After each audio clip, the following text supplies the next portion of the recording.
नमस्कार, मी प्रदीप नणंदकर. आपण पाहत आहात इंद्रधनुष्य.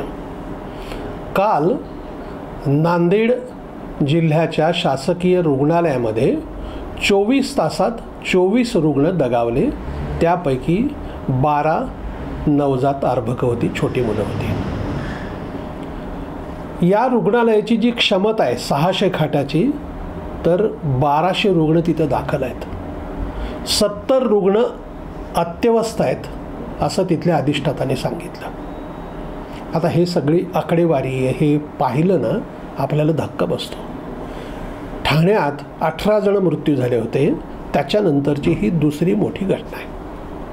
आता काय होतं, सामान्य माणसाला या सगळ्या गोष्टी माहिती असत नाहीत. एकदम हा आकडा समोर आला ना, मग धक्का बसतो. वास्तविक जर राज्यात रुग्णालयात मृत्यू होणारे आकडे रोजचे शासकीय आणि खाजगी जर काढायचे ठरवले, हा आकडा किमान 1200 ते 1500 ही रोजची संख्या आहे. पण अशी आकडेवारी येत नाही. आता डेंग्यूची साथ आहे सगळीकडे. डेंग्यूमुळे मरण पावलेल्यांची संख्या अशी समजा आकडेवारी काढायची ठरवली, ती पण मोठी आहे. पण हे समोर येत नाही. आता शासकीय रुग्णालयामध्ये होतंय काय, खाजगी रुग्णालयात दाखल केल्यानंतर अत्यवस्थ झालेला रुग्ण जो आहे तो शासकीय रुग्णालयामध्ये पाठवला जातो शेवटच्या टप्प्यात, आणि त्यामुळे तिकडे मृत्यूचं प्रमाण वाढतं. आता ही एक बाजू आहे. एवढंच काही नाही, त्याच्यात अनेक कारणं आहेत. कारण अशा सगळ्या शासकीय रुग्णालयामध्ये काम करणारे जे डॉक्टर आहेत ते सगळे खाजगी प्रॅक्टिस करतात. त्यांची खाजगी प्रॅक्टिस चांगली चालावी यासाठी त्यांचं लक्ष असतं. आणि शासकीय नोकरीत तिकडचा जरा चांगला पेशंट पैसेवाला असला की त्याला तिकडून दाखल करायला आणि आपले पैसे उकळायला याचा वापर होतो. आणि हे काही आज घडत नाही आहे, हे वर्षानुवर्ष घडत आहे. काय होतं आहे की जबाबदाऱ्या ज्या आहेत, मुळात कसं आहेत की डॉक्टरांची संख्या कमी आहे. लागणारे सगळे डॉक्टर्स तिकडे उपलब्ध असत नाहीत. त्यानंतर तिथे असणारे जे औषधोपचार करायला पाहिजेत, औषधाची उपलब्धता असत नाही, कारण त्या कंपन्यांचे पैसे दिलेले नसतात.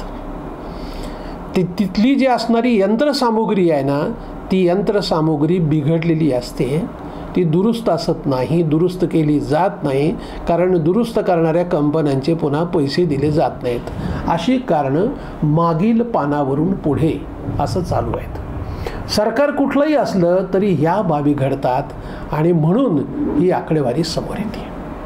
आता काय होते माहिती आहे का, ह्या सगळ्या ह्याच्यामध्ये आपल्याला जर आठवत असेल, ठाण्याच्या घटनेनंतर दोष कोणाला दिला गेला, कारण त्यावेळेला थेट मुख्यमंत्र्याच्या ठाण्यात घडलं. ठाण्यात म्हणजे मुख्यमंत्र्यांनी राजीनामा दिली पाहिजे ही मागणी कोणी, शरद पवारांपासून सगळ्यांनी केलं.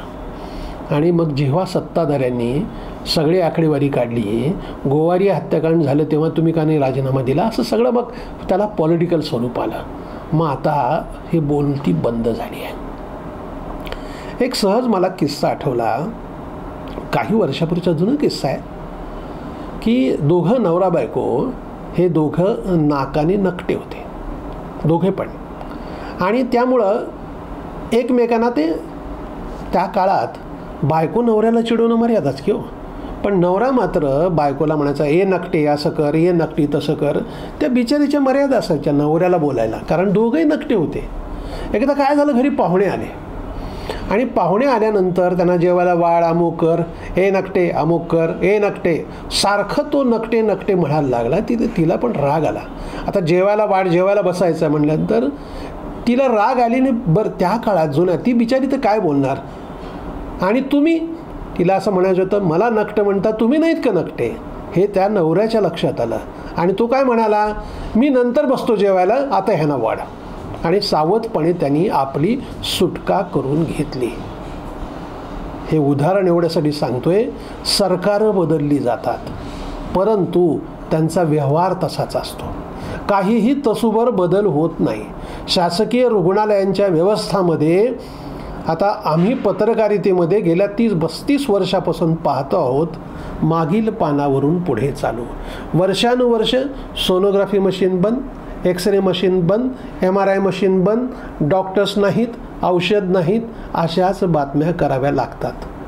सगळी यंत्रसामुग्री चांगली चालू आहे, सगळ्या डॉक्टरांची उपलब्धता आहे, औषधाचा साठा भरपूर आहे, अशी बातमी करण्याचा काही योग येत नाही. सरकारं फक्त बदलली जातात. आता एक गेला, अगोदरचं सरकार नीट काम करत नव्हतं म्हणून लोकांनी जर तुम्हाला निवडून दिलं असेल तर तुमच्याकडून चांगल्या कामाची अपेक्षा आहे, पण दुर्दैवानं हे होत नाही. नांदेडच्या घटनेतून किमान धडा घेतला गेला पाहिजे की ह्या सगळ्या आयुष्यामध्ये मूलभूत बदल ज्या गोष्टी करायला पाहिजेत त्या काही करता येतील का? डॉक्टरांना, शासकीय सेवेत असणाऱ्यांना खाजगी प्रॅक्टिस करण्यास बंदी घालता येऊ शकते का? विचार तरी करा, विचारार्थ तरी हे मुद्दे घ्या. होतंय कसं की ह्या सगळ्या प्रकारामुळे म्हणजे सार्वजनिक मालमत्ता ही सार्वजनिकच असते, ती कोणाचीच नसते, कोणीच ओन करत नाही, आणि त्यामुळेच शासकीय रुग्णालयांची दुरावस्था आहे. आता बघा, ग्रामीण भागामध्ये सगळ्या व्यवस्था असूनही माणूस आपली जबाबदारी दुसऱ्यावर झटकत असतो. साधं डिलिव्हरीचं पेशंट जरी आला तरी थेट जिल्हा रुग्णालयात पाठवलं जातं, पुढे रेफर करा, आपल्या अंगावर नकोच बालंट. आणि त्यामुळे सगळ्या ह्याच्यामध्ये जर बघायला गेलं की त्या शासकीय रुग्णालयांची अवस्था अशी की तिकडे फरशीवरती बायका सतरंजी टाकून हे डिलिव्हरीसाठी बसल्यात, आणि ग्रामीण रुग्णालय मात्र ओस आहेत. कारण तिकडे ना डॉक्टर जातो, शक्यतो आलेल्या पेशंटला इथे काही उपचार होत नाहीत म्हणून पुढे ढकललं जातं. यात सुधारणा जोपर्यंत होत नाहीत ना तोपर्यंत या घटना ह्या अशाच घडणार आहेत. सरकारं बदलतील परंतु परिस्थिती बदलणार नाही. त्यामुळे नांदेडची घटना घडली, घटना नक्की मोठी आहे, पण ही फार मोठी आहे असं नाही. कारण हे जे आकडेवारी मी जे म्हणालो अशी आकडेवारी जर काढली गेली, खाजगी रुग्णालयात दाखल होणारे रुग्ण आहेत त्यांच्या मृत्यूंचं प्रमाण असं प्रत्येक शहरातलं काढलं ना तर अक्षरशः धक्का बसेल. ह्या सगळ्या विषयामध्ये चिंता करावी अशीच परिस्थिती आहे. एकीकडे शासन सर्वांना आता अगदी 5 लाखापर्यंतचे मोफत उपचार आहेत आणि सगळ्या लोकांसाठी असं सांगितलं जातं, परंतु त्याची नीट अजून अंमलबजावणी होत नाही. शासकीय रुग्णालयामध्ये मिळणारे उपचार ते नीट असत नाहीत. काही खाजगी रुग्णालयांनी ह्या शासनाच्या ज्या योजना घेतलेल्या आहेत त्या ठिकाणी देखील सगळे हे मुळात ठिकाणं माहिती असत नाहीत लोकांना, आणि त्यामुळे लोकांची अडचण होते. आणि खाजगी रुग्णालयामध्ये जे अधिक पैसे द्यावे लागतात ते तर लोकांना देण्याचीच पाळी येते आहे. चांगले उपचार घ्यायचे म्हणून लोक तिकडे जातात.